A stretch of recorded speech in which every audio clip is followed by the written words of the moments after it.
Time to check in with Steve Pokin. You are poking around this week, and this is an interesting story that I feel like a couple of news leader folks have been working on and following for the last couple of years, it looked like. Yes, I've been reporting on this interesting house, the African Queen, for a couple of years now, and the owner is Michael Wilhoit. He's a really interesting guy. Right. And he sells high-end performance, exotic cars, Lamborghinis, Porsches. And he's put a lot of money into that house, and it's on Lone Pine. It's not that big of a house, but it's a cool house in that it's just 2 bedrooms, 2 baths, but it has a creek running underneath it, and there's a glass floor. He had an open house back in July of 2015 for Friends of the Zoo. Okay. So most of my reporting has been about the house. But Mr. Wilhoit now, actually it's a news story, is in financial difficulties. He's been sued by several banks. You said almost to the tune of more than $4 million? Yes, $4.25 million. He owes 5 banks, according to documents. And on top of that, with the help of one of my colleagues, Giacomo Bologna, we found in September, the FBI served a search warrant on the house called the African Queen.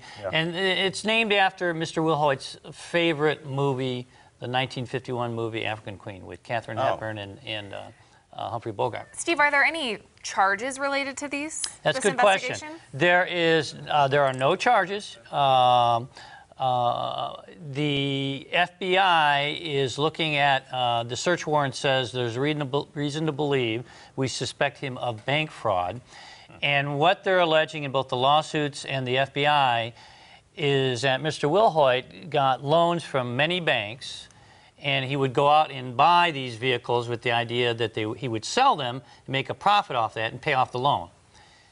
They allege that somehow he got a duplicate title, sold the vehicles, didn't pay off the loans, kept the money, and in many cases they say it went to personal expenses, including this house, which is furnishing it and furnishing it, and he's bought things from all over the world to furnish this.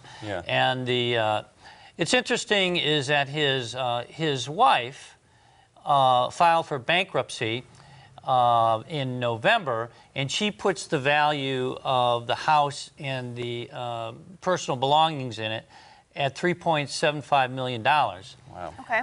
Back in January of 2016, my phone was ringing off the hook and people were letting me know, hey, you've written about this house, it's up for sale for $15 million.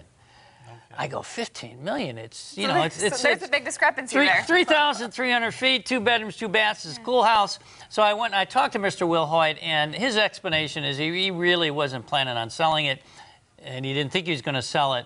But it somehow, putting it on the market, he put it on his website where he sold cars. It was going to help him sell more cars. Okay, so is there any resolution here, or is it just an investigation that's ongoing? It's an investigation, a grand jury investigation, according to the search warrant. And one of the suits has been resolved in terms of there's a judgment against him by one of the banks for $1.4 million. The other lawsuits by the banks are still ongoing. Okay. Well, we will be looking forward to the follow-up story. Steve, thanks for being here this morning. Oh, you're very welcome. Certainly, Steve will be following that, so you can get caught up in the news leader today.